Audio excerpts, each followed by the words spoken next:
Yo, YouTube, let me show you how to wire up a swimming pool. You've probably seen me on this job. I've posted quite a few YouTube shorts and quite a few small videos on Instagram and TikTok, but I thought it's about time I did like a full video to show you what I've done, how I've done it. So this is the pump house, right? Which I've first fixed and second fixed, pretty much everything. The last thing I've got to do is connect up the two pumps, but I'm going to wait for the pool guy to position the pumps in their final resting place before I wire them up. So we've got, in this pool, we've got a water heater. We've got a water heater in this pool, and it's supplied by a 32 amp RCBO into an isolator, a rotary isolator with a bit of HO7. It's all cleated nice and neat around the side. This came pre-wired. The client purchased this second hand, so it came with flex already attached. So I've just put a whisker box, so it's all connected up in there, ready to go. Fairly straightforward. We've also got in this swimming pool a jet stream, so effectively is a current that the client can swim against. So, and it's wired via this. Again, the client purchased this second hand. It's a big pump that pumps jets of air into the pool so the client can swim against it. And how this works is we've got a manual motor starter here, which you can see we've got mains in, and it goes via a contactor up here. Ooh, these terminals here. I'll show you in a minute. So mains in, okay. Daisy chains, and there's no mains going out, of course, at the moment. Daisy chains off the mains and feeds an air switch just here. And this is the pipe that goes to the air switch that's located inside the pool. Once the air switch is pressed, it sends voltage to the A1 contact, slams the contactor in, and then mains comes out of here, which then turns on the pump. But I'll show you that in a minute. I'll press the button in a minute, I'll show you. We've also got a pump for like the circulating the water, which is going to be on a timer, which is just 2 amps. It's only like 2.5 amps rated. So it's just on a fuse spur. This is on a 20 amp supply. This is a supply for the sockets just in here. And the other thing in this pool house is I did all the lighting for the outside and for the pool. And you've probably seen a couple of videos of me wiring this up. We've got a dedicated supply from the consumer unit, which I put a brand new consumer unit in the summer house to just do the outside lights. And we've got Quinetic transmitters and 3 Quinetic wireless click mode switches located in the house, because there was no way I was going to be able to get a cable from here back to the house. So that's why I've gone wireless. Only 2 of these have been paired at the moment. I'm currently waiting for the pool guy to do his bit. They've still got to line the pool and insert the lights, and I've just got to do the final connections. I've gone for Wago top jobs with the links in between, just to make it a little bit neater, a bit smarter. It's all been labeled up. All the armored cables have been earthed as well. So we've got 7 armoreds going out to each light. We've got pool planters, fence planters, step planters, pool lights in far, middle and near. I've paired these Quinetic transmitters with the switches, and it brings on banks of lights. So this just does all the planters around the building with all the CPCs connected in here. This one does all the external lights around the cabin.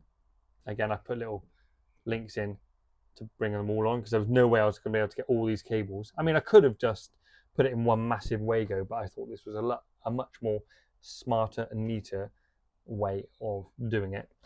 And then these pool lights, they're just Wagoed up at the moment, but when the pool is ready, I'll put them into this Quinetic wireless transmitter, which will then switch on the load side of it will go into the incoming of a 24 volt DC LED driver, and the outgoing will go into here, into here. Yeah, the external cabin lights, there's just one twin earth that comes out and feeds all the outside lights around the cabin. This bank will all be 24 volts DC, and there are 3 armored cables which go to 3 adaptable boxes behind the pool, which the pool lights will connect into. So we've got the jet stream, we've got the circulating water pump, we've got the water heater, which is the biggest load, and we've got all the external lights and the pool lights all located and wired in this pump house. I've just finished second fixing this area. They've gone for Astro Minima 6 downlights here. They're on dimmers as well. I've gone for Knightsbridge, I think, just really nice look. The client really liked the look of them. All black switches, all black sockets, a couple of USBs there. We're waiting for a wall light to come from the client. and I'm waiting for the units to be built. There's going to be a row of kitchen units with worktop, and I think there's going to be a socket inside one of the units. I can't remember what for. I think it might be a tumble dryer, I'm not sure. We've got our new consumer unit fed from the main consumer unit in the house, and it's a 16mm 3-core coming from the house, fed from a B50 amp MCB. Comes into here, and we've got all our CBOs and a couple of spares just in case I have anything else. Dedicated supply for the outside lights, dedicated supply for the cabin lights, cabin sockets, the pool room supply, and the heat pump. We've also got a fire suppression device as usual. I divorced the PME. Come and have a look down here. This is the electrode that you probably saw in one of my videos. I've just covered it at the moment with Vaseline to help against effects that the weather presents, connections, especially freezing cold weather. Prevents it from cracking and whatnot. So in our consumer unit, I've isolated the PME connection, or the earth. I've connected into the MET in the main house, but at the board is just in a connector block, taped up, heat shrunk, and labelled up saying do not connect. And I ran in a 16mm earth in Copex from that board in the summer house, round down and into here. So I've nothing to do with the house earthing wise, because we've got services out here in this cabin and in this great big body of water that is the swimming pool. Check out how cool this garden looks. It's taken shape and it looks brilliant. The client has done a fantastic job. I think it looks really, really smart. But electrically, we've got some outside lights around the outside of this summer cabin, as you can see. We've got 2 here, and we've also got 2. Oh, don't fall in, don't fall in. We've got 2 just here on the living wall, 1 here and 1 here. The client yet hasn't sent me a picture of what it looks like at night, and I'm desperate. I'm sad. I'm desperate to know what it looks like at night. Oh, in here is the air switch. If I press this, we'll go and check the contactor and see it pull in. We had mains on the supply side of the contactor, but now I've pressed that air switch, we've now got mains here. Mains on the A1 contact, which is slammed in the contactor, and mains now would be, if it was all wired up and the pool was filled, it would be pumping jets of air into the pool now. So that's how that works.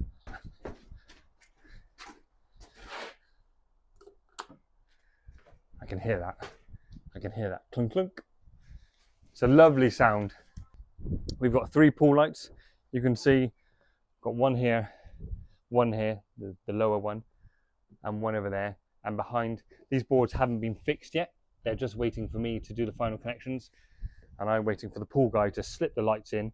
And it comes with some pre-wired flex, which, if you remember from earlier videos, I've got whisker boxes behind each light where I'm going to stuff and gland them into the whisker box, and each one has been wired directly and one at a time back to the adaptable box, because at the time I wasn't sure if they needed to be wired in series or parallel. So if I wired them one at a time, I can make all the relevant connections in the adaptable box in the pool house or in the pump house. So that's that taken care of. And we've got a spike light in the corner here. We've got a spike light down in the jungle. You can see somewhere in there, down there, we've got a spike light over there behind you by that post. And then one more spike light, I believe, over here. Yeah, there's a spike light down here as well. But they're all wired individually from the pump house. I always prefer to do it like that. That's the way I like to wire it. Wire 1 light at a time. If you've got the abilities, if you have the ability to do it, I find it's better long term. If there's any issues, you can just disconnect lights and stuff at source rather than daisy chaining around. Sometimes you can't help it. If you've got a massive circuit, you don't want to keep running and wasting cable. But if you can, this is only a small section of garden, wire them all individually. And then the client had the choice of how many they wanted to switch on. They weren't quite sure at the time when we were planning this. It's all kind of been made up as as it's gone along, there's not really been much of a set plan. So if I said to them, I'll just wire them all individually, then I can say to you, how and what do you want to come on, and I can make it work with using Kinetic from TLC. I love that wireless stuff. In the house, I won't show you it because it's all locked up because we're about to leave. In the house, there's a 4-gang switch, and we've got an existing outside lighting supply. Then we've got 3 Kinetic click mode wireless switches. One does the pool lights, one does the spike lights, and one does these 4 wall lights, 2 on the living wall and these 2 here. But that's basically it. I've probably got maybe 2 or 3 more visits. One to connect up the pool lights, perhaps, and do the wall light, and do the socket in the cupboard. And they have asked me recently if I could wire in some Sonos speakers around the garden, and maybe an outdoor plug down towards the house. So I've probably got a couple more visits here, but that's essentially how you wire up a swimming pool. It's fairly straightforward. Everything's been tested. I've got to write up my certificate. So I'll just put all these things back together and we'll tidy up. So I'll probably be back in a month's time to wire everything up. Let me know what you've done on swimming pools. I appreciate that every job is different. There's 1,000 ways to skin a cat. Let me know what you've done, how you've done it. Some pools are obviously much bigger, some pools are much smaller. So that is how you wire a swimming pool.